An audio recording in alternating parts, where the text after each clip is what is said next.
देखिए ये मुसव्वदा तो हमें एक फ़ोन के ऊपर एक फ़ाइल जो थी फॉरवर्ड की गई।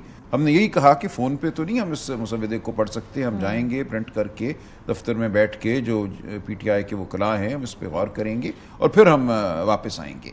तो आज 9 बजे हमने एक मीटिंग रखी हुई है इस पे गौर करने के लिए, लेकिन जो मैंने देखा है अभी सरे दस्त ये बिल्कुल हमें काबिल कबूल नहीं होगी। एक बात बल्कि दो बातें इसमें। देखिए ये कह रहा है कि जो कॉन्स्टिट्यूशनल बेंच है उसमें जो जज साहिबान हैं उनका तकर्रुर एक कमीशन करेगा।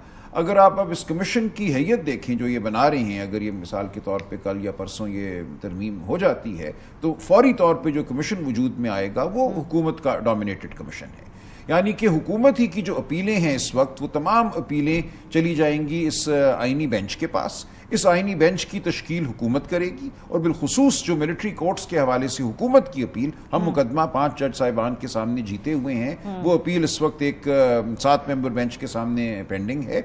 लिखा यह गया है कि तमाम अपीलें कॉन्स्टिट्यूशनल बेंच में चली जाएंगी और कॉन्स्टिट्यूशनल बेंच की तश्कील हुकूमत खुद करेगी। तो ये बिल्कुल हमें कबूल नहीं है कि कॉन्स्टिट्यूशनल बेंच में पिक एंड चूज जो है वो एक कमीशन करे जिसमें हुकूमती अक्सरियत हो। हम ये समझे थे, जो हमें पहले तासुर दिया गया था, कि जो कॉन्स्टिट्यूशनल बेंच है वो 5 या 7 जो सीनियर मोस्ट जज साहिबान हैं उन पर मुश्तमिल होगा। इंडिया की मिसाल दी गई थी, इंडिया में ऐसे ही होते हैं। ये पीपल्स पार्टी ने दिया था तासुर या नहीं, ये तासुर जो हमारी गुफ्तगू हुई थी ये यूआई के साथ ही, उसमें हम यही तासुर लेके चल रहे थे कि जो कॉन्स्टिट्यूशनल बेंच का तसव्वुर है और ममालिक में बिलखुसूस इंडिया में वो हम अपनाएंगे। आपका और मौलाना साहब का इस बात पे एग्रीमेंट है कि इंडिया की तर्ज पे कॉन्स्टिट्यूशनल बेंच वो हो जाए तो वो बिल्कुल उनके लिए सरप्राइज होगा जब ये मुसव्वदा देखेंगे। ये मुसव्वदा मेरा नहीं ख्याल कि उन्होंने भी इस पे गौर किया है, इसमें ये चीज़ क्यों आ गई, कैसे आ गई, इस पे हम यकीनन जो हमारे जो तहफ़्फ़ुज़ात हैं उनका इजहार करेंगे। इसी तरह जो चीफ जस्टिस की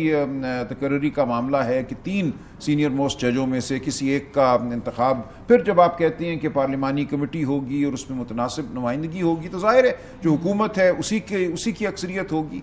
तो चीफ जस्टिस का तकर्रुर भी हुकूमत करे, आइनी बेंच के जजों का तकर्रुर भी हुकूमत करे, तो आपने अदलिया को मुकम्मल तौर पे हुकूमत के ताबे कर दिया। तो ये किसी तरह काबिल कबूल नहीं है कि 3 सीनियर जज साहिबान जो हैं वो सर झुका के खुशनुदी के लिए बैठे रहे, हुकूमत के हक में मीठे मीठे फैसले करते रहे। पूरा आपका आइनी अदालती निज़ाम जो है वो ज़मीन बोस हो जाता है। प्रीएम्प्टिवली आज गौहर साहब ने फिर ये क्यों कह दिया कि कल खान साहब से मिलेंगे और ऑलमोस्ट वो ऑन बोर्ड है? मतलब क्या कंफ्यूजन थी या एक पेज पे नहीं थे? क्योंकि इससे तो बड़ा क्लियर मैसेज जा रहा था कि सब ठीक है और खान साहब की बस अप्रूवल चाहिए। तो क्या देखिए उनका एक गुफ्तगू का अंदाज है, he is a Sunny personality ये कह लें आप, लेकिन ये फैक्चुअली करेक्ट तो होंगे ना, बिकॉज़ नहीं देखिए हम लॉयर भी है ना। देखिए हम उसी वक्त उठ के बाहर आए थे, वहाँ बैठे रहे, गुफ्तगू हुई, उसूली गुफ्तगू हुई और बहुत से मामलात थे।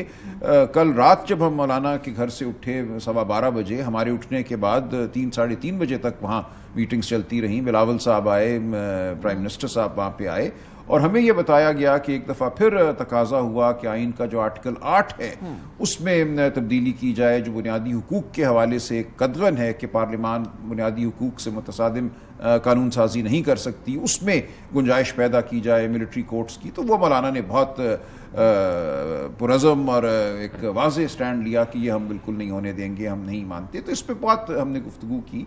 इस दौरान बिलावल साहब आए, उनकी टीम आई, वो हमसे नहीं मिले, वो एक और कमरे में बैठे।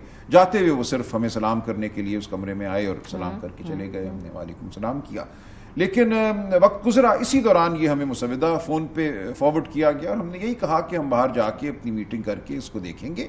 और हमें ये तासुर था कि ये वही होगा जो बात होती रही है, जिस तरह इंडिया में है कि 5 या 7 सीनियर जज साहिबान पर मुश्तमिल एक। अभी ये भी क्लैरिटी नहीं है कि जो मुसव्वदा उस मीटिंग के अंदर पास हो रहा है उसके अंदर भी कोई मख्फी शिकें तो नहीं है। मतलब कि ये बड़ी इंटरेस्टिंग कंसेंसस ने बात की है और बहुत अहम है, लेकिन ये यूआई भी ऑन बोर्ड नहीं है। आपने कैसे कह दिया ये मुतफ़क्का मुसव्वदा है और इसको हम काबीना के पास ले जा रहे हैं? काबीना के पास तो आखिरी मरहला होता है, उसके बाद आप उसको हाउस में पेश कर देते हैं वोटिंग के लिए। वहाँ हमें खबरें आ रही हैं कि एजेंसी हुए हैं, जो गुमशुदा सेनेटर थे वो जाहिर हो गए हैं, उनको ऐवान में ले आए हैं लोग लाने वाले। तो ये क्या मजाक हो रहा है? कल तक हम देख रहे थे लोगों की बहू बेटियां उठाई जा रही थी, इमारतों को गिराया जा रहा था, इमलाक को तबाह किया जा रहा था, लोगों को मारा पीटा, 12-12 साल के बच्चों को उठा के उनकी वीडियो फिल्में दी जा रही थी, माओं को उन पे तशद्दुद की। ये आईनी तरमीम का तरीका है।